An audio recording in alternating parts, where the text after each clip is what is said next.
Hola, buenas tardes. Soy la doctora Pamela García Corrochano. Estamos reunidos otra vez hoy día en un nuevo live. Esta vez vamos a tratar y conversar un poco sobre temas y problemas que nos aquejan en la columna para saber si somos buenos candidatos o no para una intervención quirúrgica o una intervención mínimamente invasiva. Muchas dudas tenemos y es un problema muy frecuente al cual siempre un amigo, familiar, enamorado, enamorada, siempre ha sufrido de un dolor de columna.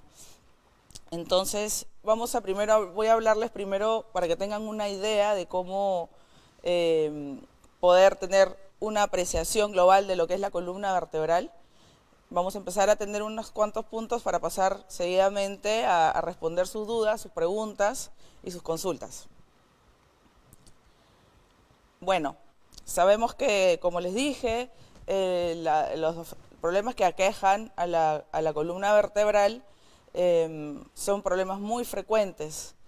Esto debido a que de ella depende su estructura, la estabilidad que le da y le confieren los músculos que se adosan a ellos, les genera una estabilidad que muchas veces se pierde y hay una serie de variables que nosotros debemos evaluar muy importantes para determinar dónde es que están presentando estos dolores. La columna vertebral consta de 33 huesos. Se divide en tres segmentos y finalmente el sacro y el coxis. La columna cervical tiene 7 vértebras, la torácica 12, las lumbares 5, el sacro y el coxis aproximadamente 9. Este número puede ser variable según algunas variaciones anatómicas. La columna cervical es muy importante porque en ella existen muchos movimientos y sobre todo soporta el peso de la cabeza. Tenemos que tener en cuenta que los músculos que le dan firmeza y rotación, flexo-extensión, van a tener mucha importancia en la generación de los dolores en esta zona. Sin embargo, la columna torácica, que son 12 vértebras, están muy fijas porque de ellas están muy fijas a través de las costillas. Ellas forman la caja torácica y es muy raro que se encuentren aquí patologías o enfermedades que puedan generar hernias o otro tipo de enfermedad degenerativa. Sobre todo aquí hay una prevalencia de otras causas que afectan a la columna, como por ejemplo son tumores o fracturas. Cuando la gente presenta osteoporosis y caídas, por lo general se presentan en la columna torácica. Y finalmente tenemos también la zona de la columna lumbar, que presenta 5 vértebras, que son las que recae el mayor peso, son las que sufren mucho cuando nosotros tenemos ciertas actitudes y ciertos modos inadecuados de cargar peso y también ciertos movimientos repetitivos de rotación. El sacro y el coxis son parte final de la columna que muy pocas veces nos va a generar molestias, salvo cuando hay inflamaciones específicas, que las mencionaré después, y también cuando hay caídas y traumatismos en esta zona. Bueno, como actitud inicial, debemos siempre primero evaluar al paciente como un todo. Hay que ver si es que hay una evidencia de enfermedad sistémica, si es que estos dolores que aquejan en la columna lumbar se presentan con fiebre, malestar de cuerpo o de repente sudoraciones, si es que hay evidencia de compromisos neurológicos como la disminución de la fuerza en las piernas o dolor que generalmente sigue la irradiación de una raíz nerviosa. Y también es importante, mediante la evaluación exhaustiva, las preguntas y la entrevista que tenemos con los pacientes, es importante poder determinar si existe estrés psicológico en ellos. Muchas veces son personas que están sometidas a mucha carga laboral, puesto que la mayor presentación de estos dolores es en la etapa de la vida productiva. Entonces es algo muy importante que también debemos nosotros pensar. Dentro de las causas de dolor en la columna vertebral tenemos a la osteoporosis, estenosis cervical, que es la estrechez que a lo largo del paso del tiempo se genera estrechando la médula espinal y los nervios que puedan salir a través de esos forámenes. Hernias de disco cervical, espondilosis cervical, artritis reumatoidea, meningitis, también tumores de la médula espinal y crecimientos anormales que puedan no ser necesariamente tumorales, sino crecimientos óseos benignos que también pueden generar este tipo de dolor.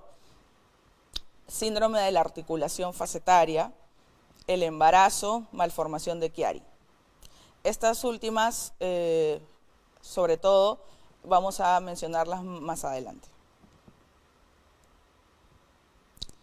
Acá les traigo una imagen para que tengan una idea de cómo es que lucen algunas enfermedades que aquejan a la columna lumbar, una de las zonas más frecuentemente afectadas, más adoloridas y que genera mayor costes económicos y mayor disminución de la producción en la etapa adulta. Es la columna vertebral lumbar, en la cual tenemos que recae todo el peso. Vemos que está compuesta también los discos intervertebrales, que tienen un centro que se llama el propiamente dicho, lo que va a producir una hernia discal, que es el núcleo pulposo, seguido de un anillo, que para que tengan una idea es como si fuese una llanta que rodea a una sustancia cartilaginosa, que es la que finalmente va a producir una hernia propiamente dicha. Quiero ver si acá tengo un cursor, no se ve, no se ve, no lo puedo ver acá en la pantalla. Pero hay unas pequeñas articulaciones que quisiera que, Ricardo, si es que las puedes colocar en grande, que son las articulaciones facetarias, que son pequeñas articulaciones que nos permiten realizar rotaciones en la columna y ellas se deslizan unas sobre otras.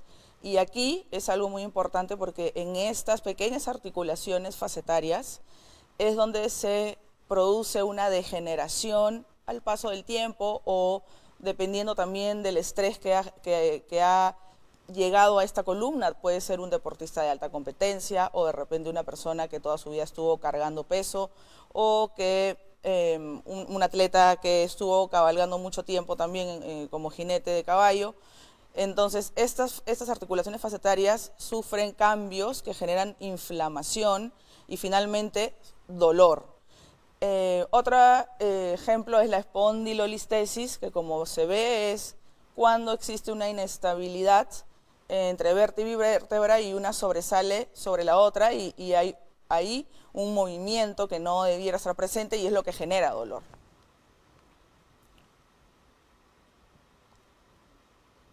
Y siempre nosotros nos preguntamos, los pacientes dicen, bueno, pero ¿qué pruebas son las que me tengo que hacer para poder determinar si yo tengo un problema o no de la columna y qué tan grave es?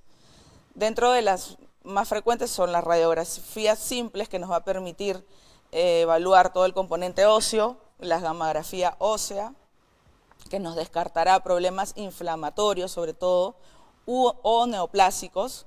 La tomografía computarizada, que también nos ayuda a evaluar muy bien todo el sistema óseo. La resonancia magnética es como la prueba gold standard en lo que es la evaluación de la columna, porque nos permite evaluar muy bien todo lo que es los tejidos blandos. Pero en realidad, lo más importante de todo esto es la evaluación que el médico especialista le hace al paciente. Es decir, es la evaluación minuciosa, el conversar, el identificar dónde están sus problemas que le están generando dolor, porque como hemos visto, no solamente puede recaer en un disco que está inflamado, de repente en una articulación facetaria que empezó a crecer demasiado, sino de problemas mecánicos que también pueden aquejarlos.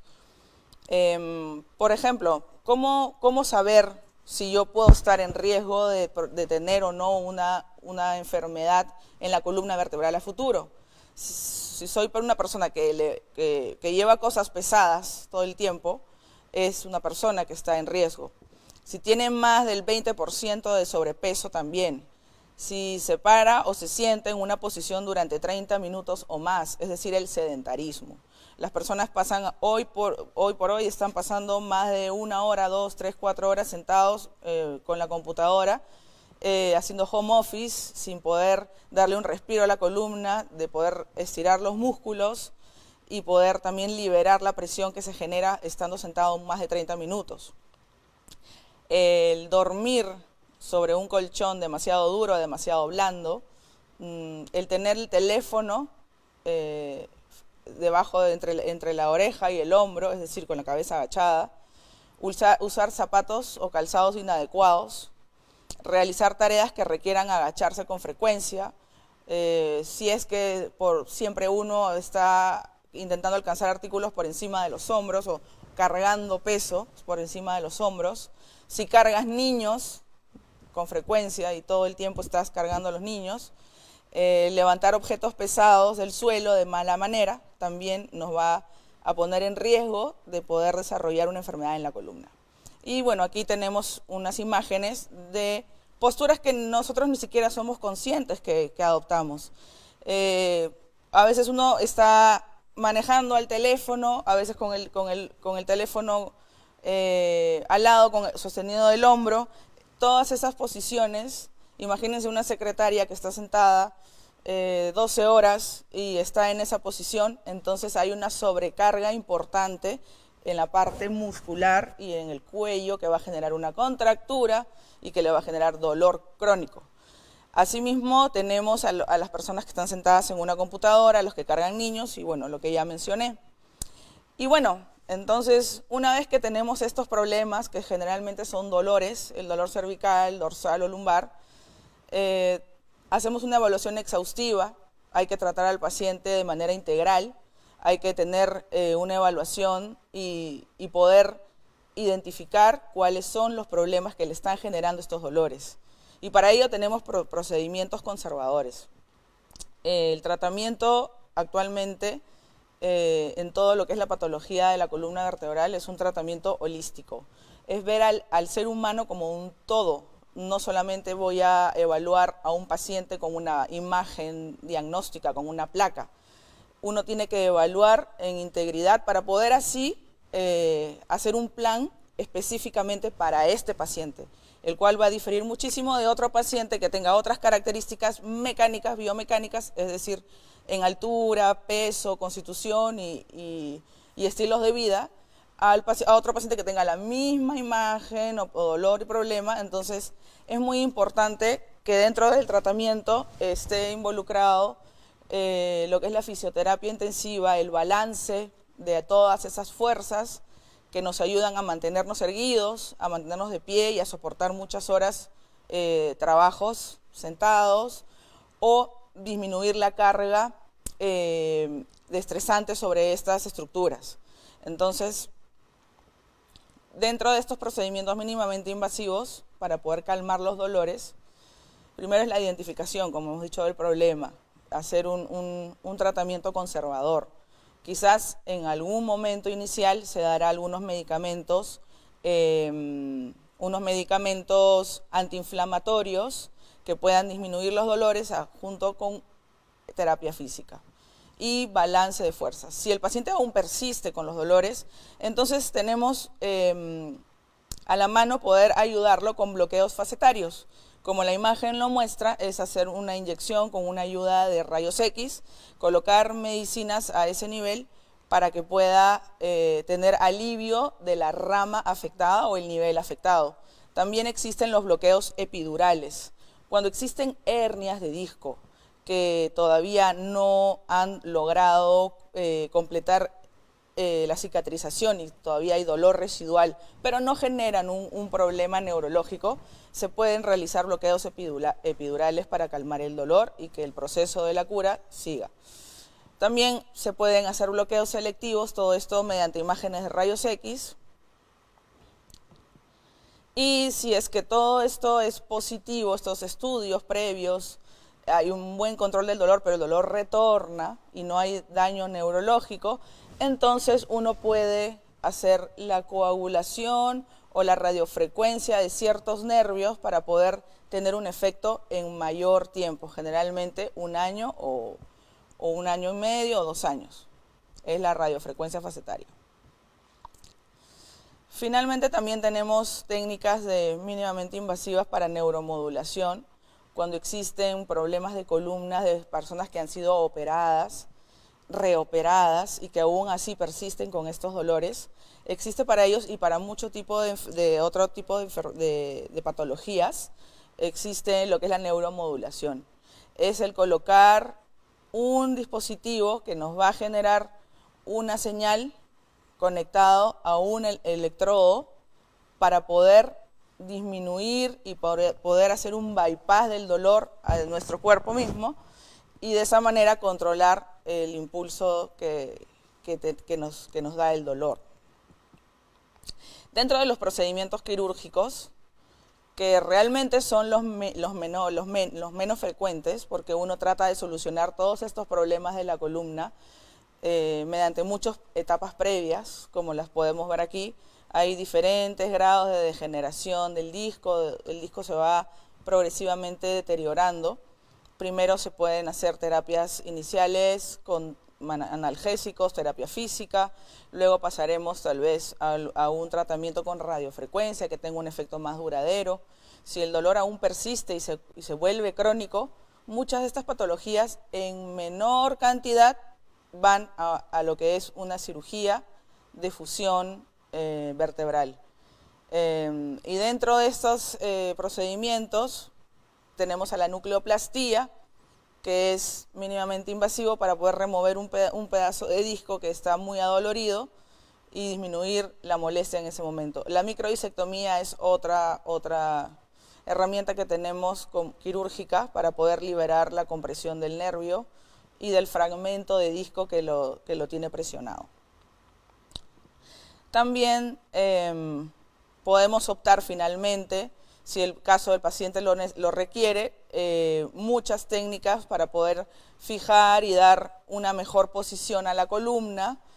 Estos casos sobre todo de espondilolistesis, que son las vértebras que pierden la continuidad y que se encuentran inestables, siempre se prefiere hacerlo de manera mínimamente invasiva, puesto que la cicatriz y la recuperación posoperatoria es mucho más rápida. Entonces, hemos hecho una revisión rápida, realmente este tema es apasionante, podríamos estar hablando horas. Existen muchas patologías, muchas técnicas, pero a grosso modo he querido mostrarles el amplio bagaje que tenemos nosotros, los neurocirujanos, para poder ofrecer al paciente calmarles el dolor. No necesariamente tiene que ser una operación. Existen muchas técnicas mínimamente invasivas que son las que preferimos y las que normalmente, mediante una filosofía de conservación de la columna, de los ligamentos, como hemos visto, estos van a conferir mucha estabilidad a la columna. La columna no solamente son unos huesos puestos unos encima de otros. Ellos están sostenidos por muchos paquetes musculares y es muy importante que nosotros podamos identificar tempranamente cuáles son estas afectaciones en estos paquetes musculares para poder trabajarlos de manera eficiente, mediante un programa intenso de rehabilitación. Tal vez, si no hay una buena respuesta, se hacen los otros procedimientos mínimamente invasivos iniciales. Y solo algunas cuantas, tal vez el 15% menos de todas las patologías que aquejan a la columna vertebral, terminen finalmente en una cirugía grande como es la que uno tanto miedo le tiene y de la que uno está huyendo, ¿no? Entonces, ahora quisiera ver si es que ya tenemos, Karim, las preguntas del público para poder responder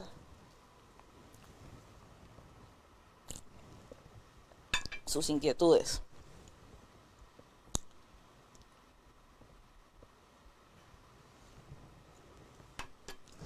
Bien, acá tenemos una pregunta. Un niño de 13 años con escoliosis, no hay dolor, ¿se debe operar o con terapia se soluciona? Bien, esta pregunta es sumamente interesante, gracias por preguntarlo. En los niños hay una patología muy frecuente que es la escoliosis. La escoliosis es la deformidad de la columna de manera congénita. Esta puede tener diversos grados, desde leves a severos. Cuando los grados son leves, se hace un control periódico de unos ángulos especiales que se miden en la columna para ver si es que realmente están habiendo una progresión y que eso impacta también en la salud de los niños. Entonces, no todas las escoliosis en los niños deben ser quirúrgicas, solo aquellas que demuestran una progresión en el tiempo a una mayor severidad de deformidad y aquella escoliosis que le genera al paciente alteración, por ejemplo, de la ventilación pulmonar.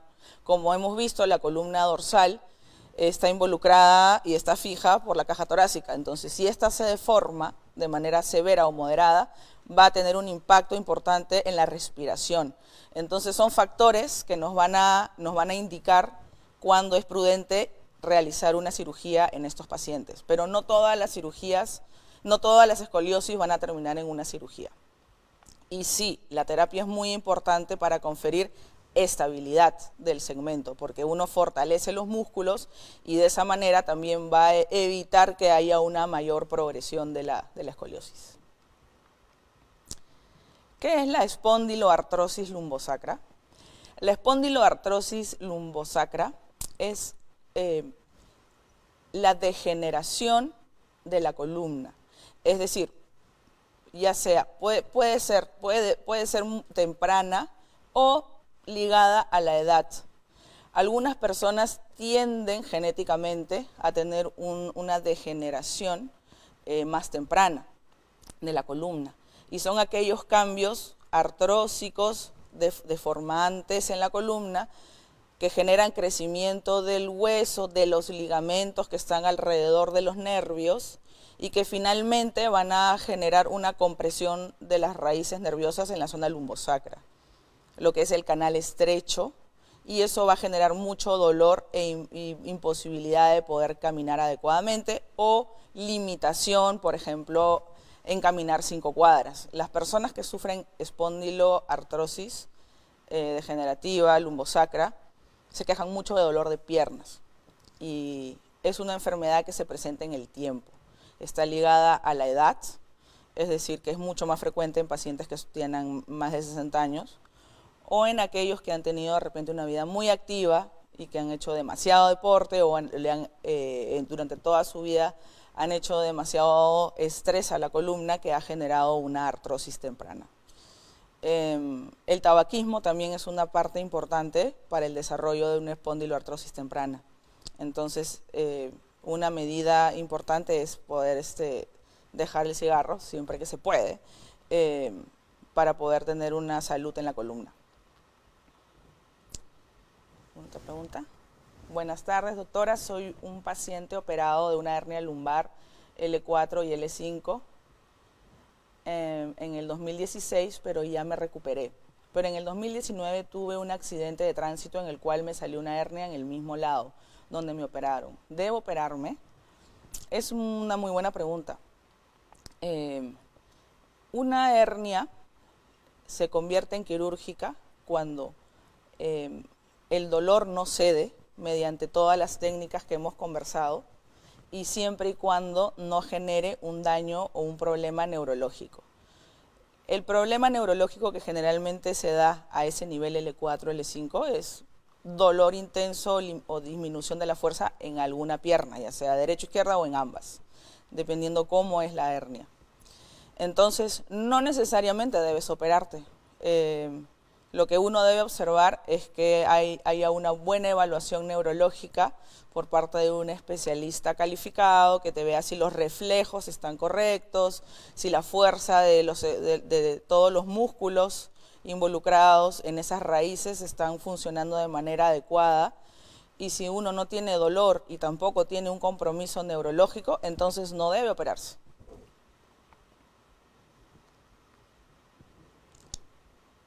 ¿Qué es la radiculopatía? La radiculopatía proviene de la palabra raíz, o sea, raíz nerviosa y patos significa enfermedad. Entonces, es la enfermedad de la raíz nerviosa, es decir,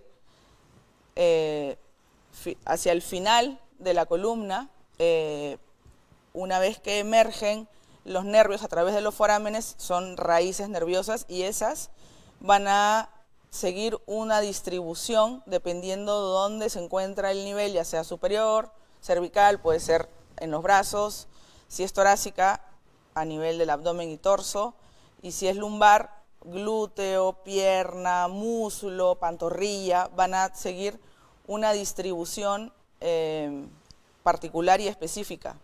Entonces, una radiculopatía es la enfermedad generalmente compresiva, es el daño que se genera cuando hay una compresión sobre una raíz determinada a diferente nivel y que va a darte unos síntomas característicos que el médico te los va a poder diagnosticar cuando te va a hacer un examen clínico neurológico.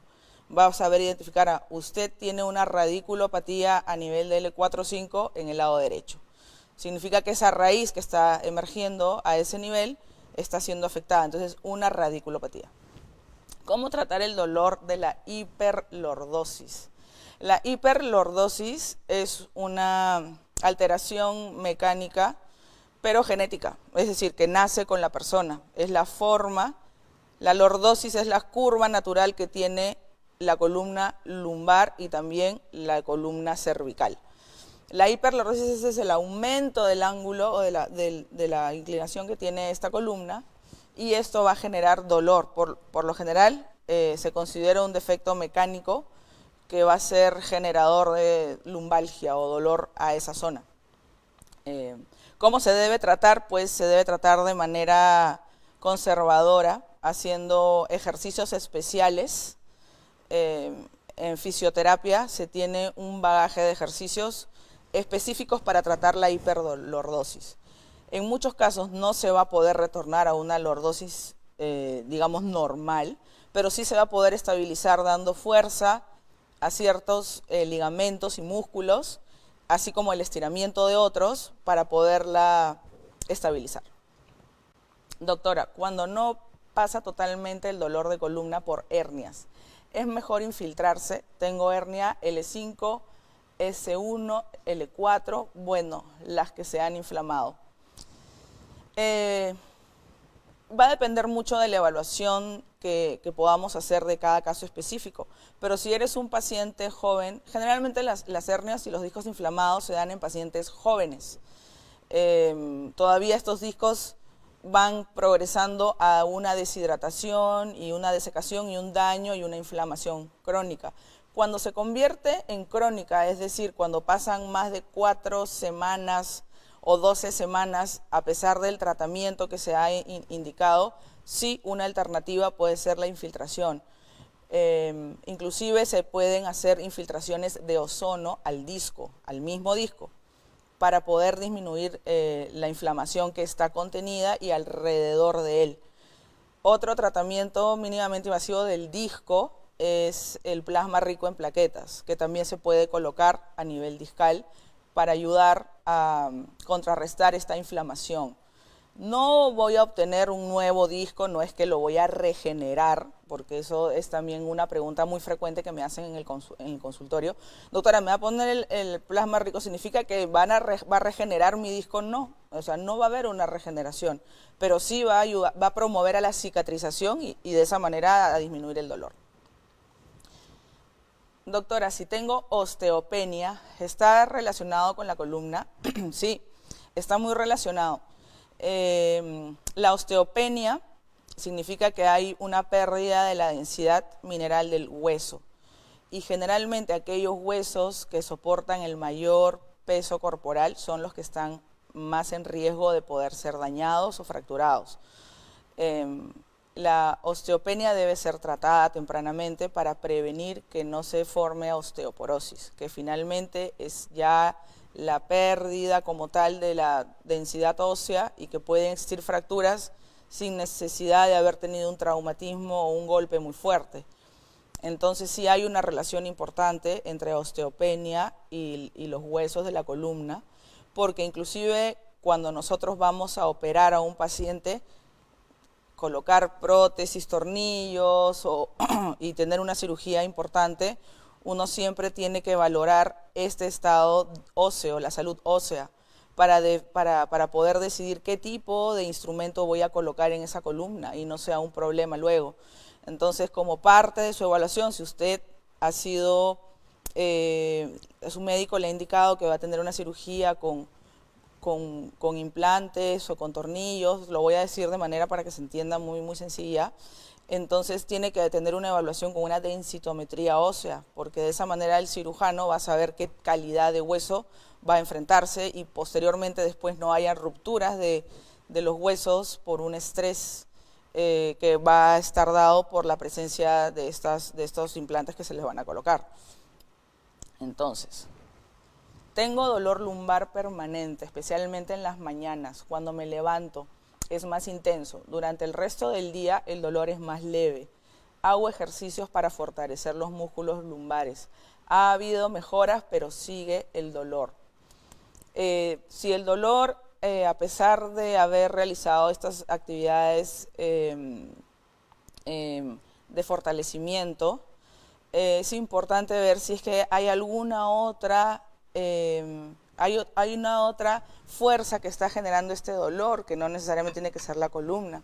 Entonces, cuando el dolor lumbar no se va de manera conservadora, sí amerita hacerse una resonancia magnética en esta zona y ver que de repente hay un disco inflamado y poder ser tratado. No todos los dolores lumbares significan que va a haber una enfermedad del disco. Como hemos visto, muchos problemas mecánicos como rotaciones de la pelvis, de repente hay unas personas que tienen una pierna más larga que la otra, también va a generar un problema mecánico y les va a dar dolores lumbares, pero no significa que tiene un problema en el disco. Entonces,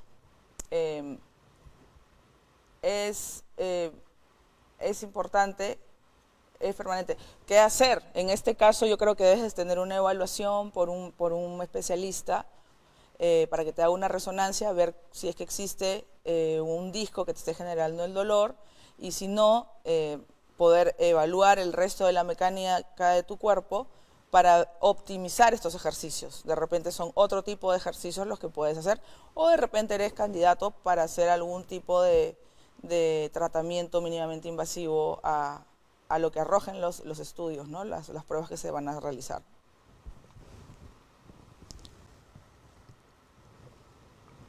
¿Cuándo es que hablamos de daños neurológicos? Gracias por la pregunta.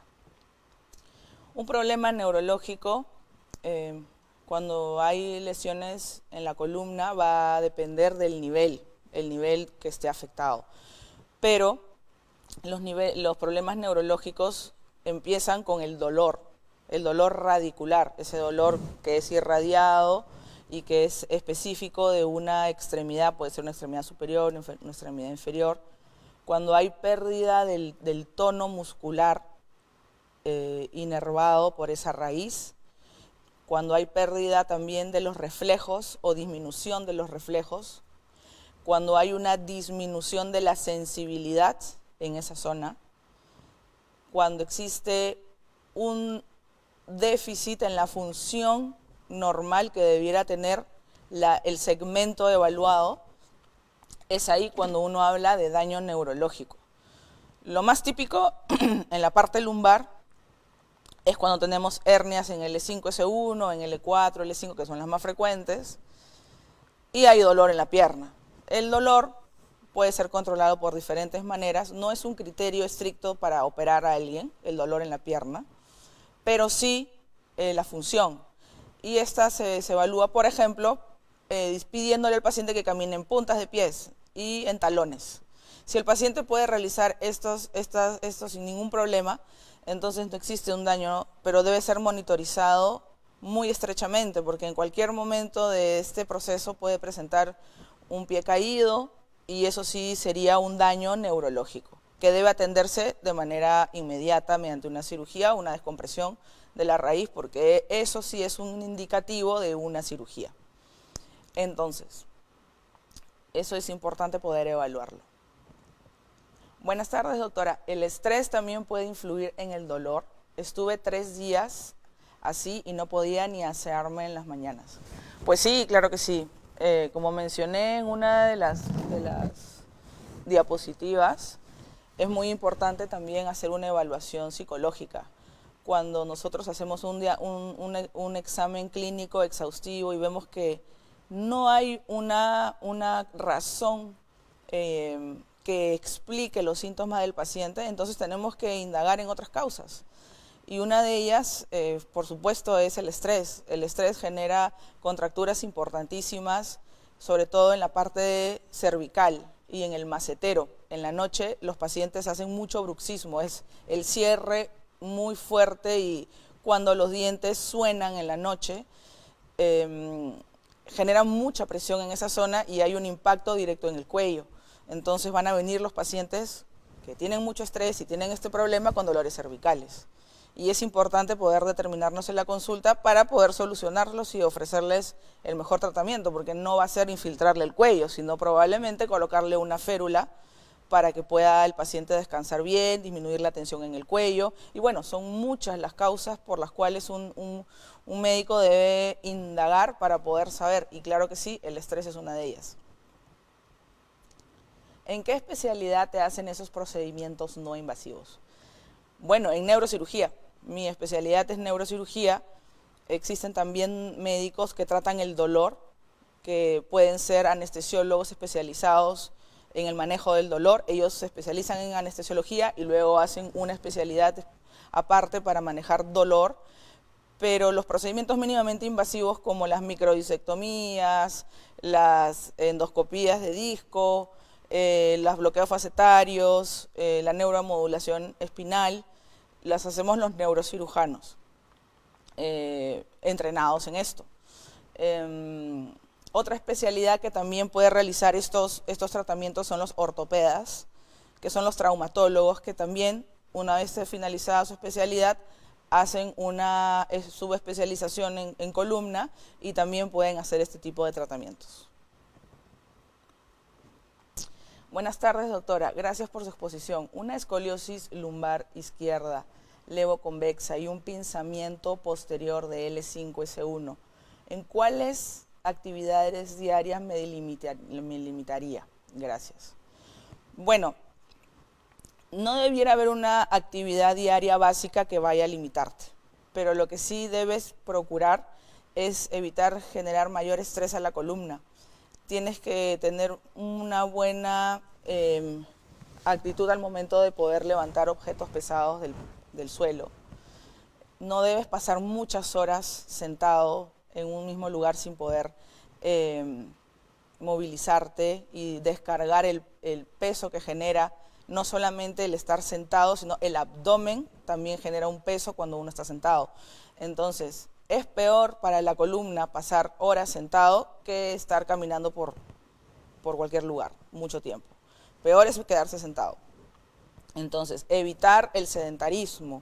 Tienes que realizar muchos ejercicios para poder dar el fortalecimiento al core, que es el centro del cuerpo, que es lo que te va a dar esa banda natural de reforzamiento en esa zona, que va a estar dada por el fortalecimiento de los abdominales, los músculos internos, el psoas, y también por atrás a los lumbares. Entonces, haciendo una vida activa pero cuidadosa, vas a poder prevenir muchos males en el futuro. Y aquí quisiera también profundizar un poco más cuando existen a veces creencias de que no, estás mal de la columna, entonces no puedes moverte, échate en la cama y no te muevas, no puedo hacer deporte, el doctor me ha dicho que no haga acá, que no levante un poco más y que no haga nada.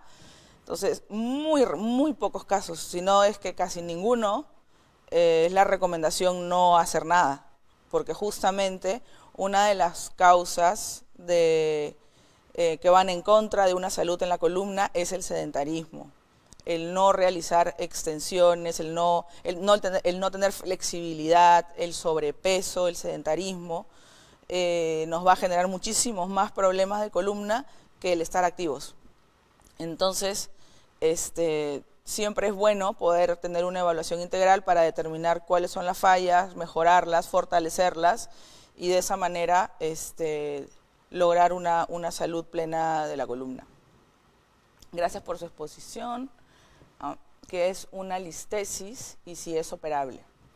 La espondilolistesis es uno de los diagnósticos que normalmente son quirúrgicos.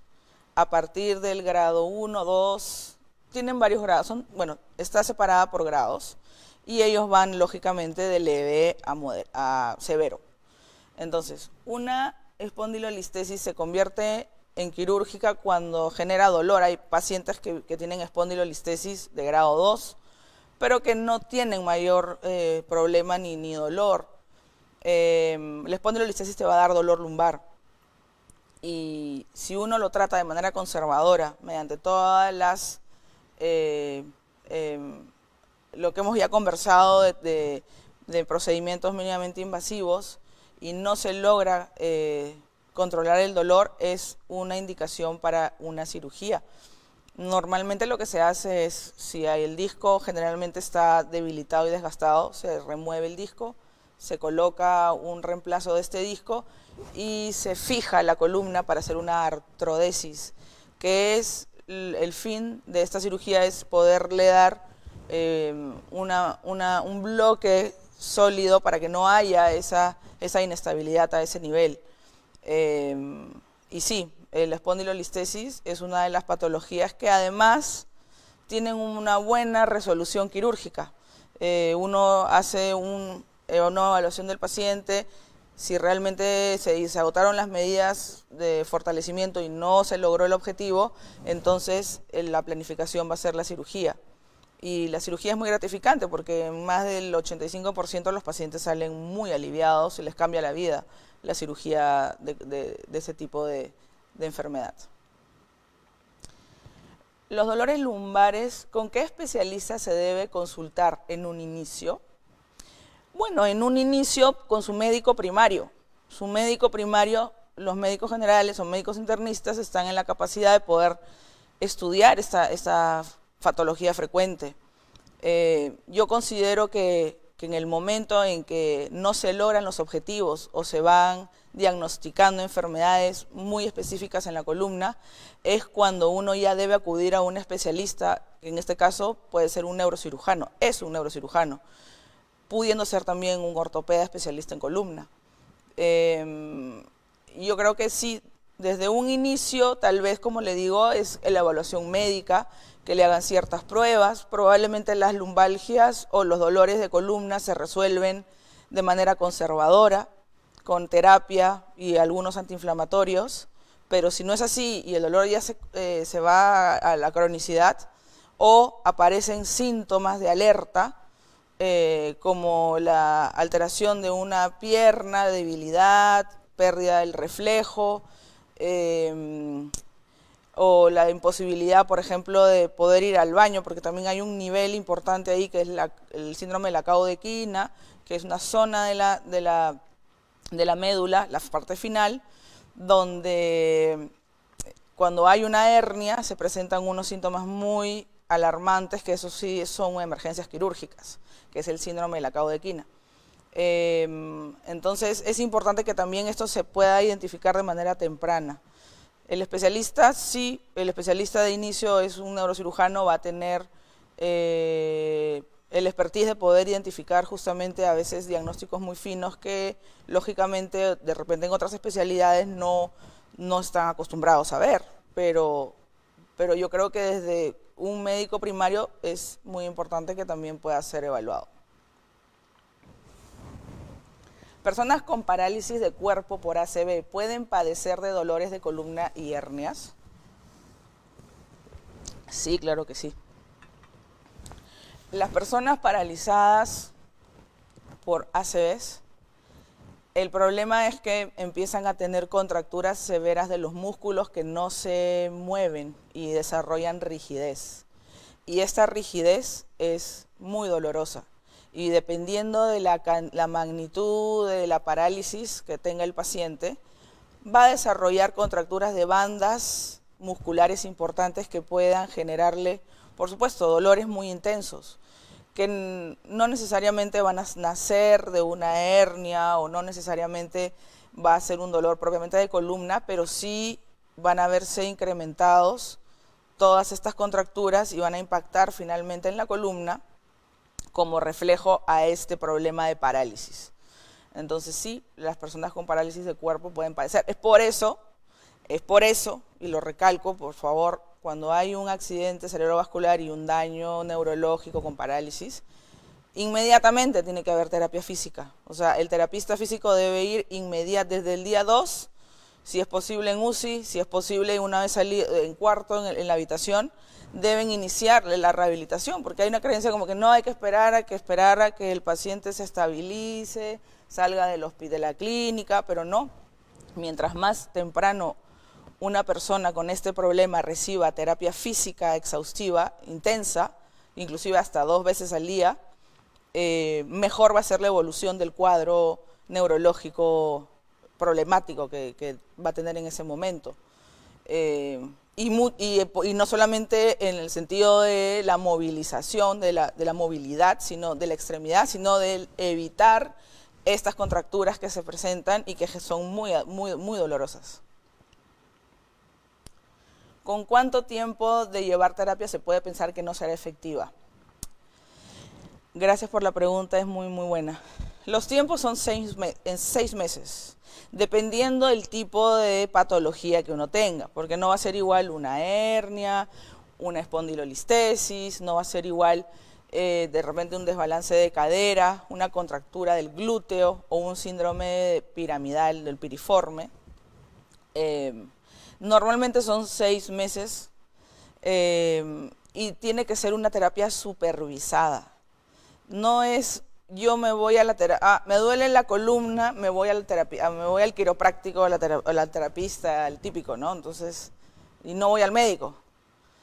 No, eso no es correcto, porque el médico debe hacer una evaluación y debe identificar cuáles son esos puntos que usted necesita reforzar, mejorar y balancear y fortalecer para poder hacer un plan y un seguimiento. Porque si no, no sirve de nada, o sea, el tiempo es irrelevante. O sea, yo le puedo decir 6 meses, pero si usted recibió 6 meses de una terapia ineficiente, entonces no es relevante. Lo importante es tener un buen diagnóstico, una buena evaluación, que se sepa qué problemas mecánicos son los que tiene y que se identifiquen y que se trabajen sobre ellos y que se trabajen bien sobre ellos. No solamente decir, tengo ese dolor y bueno, acá le ponemos esto. No, es crear un plan para cada persona. Entonces, eso es lo importante. Pero en términos generales son 6 meses. Pero hay que tener todas estas consideraciones.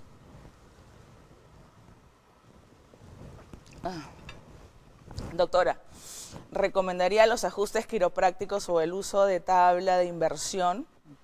¿Ir al quiropráctico ayuda en algo en referencia a la hernia discal? En relación a la hernia discal, no, porque las hernias son unas patologías que pueden ser muy inestables. Entonces, cualquier movimiento o ajuste puede llevar a una lesión muy grave, o puede hacer que la hernia que de repente era mínima ahora se extruya más y tenga un mayor problema, cosa que he visto que sucede. Para poder recomendar ajustes quiroprácticos tiene que haber pues previamente un estudio muy exhaustivo del paciente, porque hay que saber si tiene o no un problema cervical que lo va a dañar más o que hasta puede dejarlo cuadripléjico si hay un mal movimiento, una contractura y un dislocamiento del cuello. Entonces es algo que yo lo tomo con pinzas y yo preferiría que antes de ir a ajustes quiroprácticos se haga una evaluación por un especialista, que en este caso somos los neurocirujanos, para poder determinar si es que es seguro hacerse este tipo de maniobras. Bien, entonces hemos ya llegado el tiempo vuela, han quedado muchas preguntas en el aire, pero les voy a dejar mi correo si es que alguna de estas no pude responder adecuadamente o de repente quedó alguna duda. Les dejo mi correo que es pgarciam@crp.com.pe.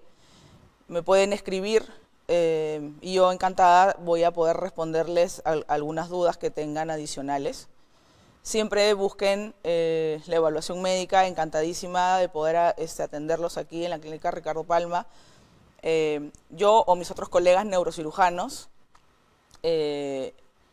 podemos atenderlos para poder tener una evaluación completa, un diagnóstico y una recomendación para el tipo de dolor que pueda aquejar en su columna. Espero que les haya gustado este live y estaremos próximamente nuevamente reunidos. Gracias.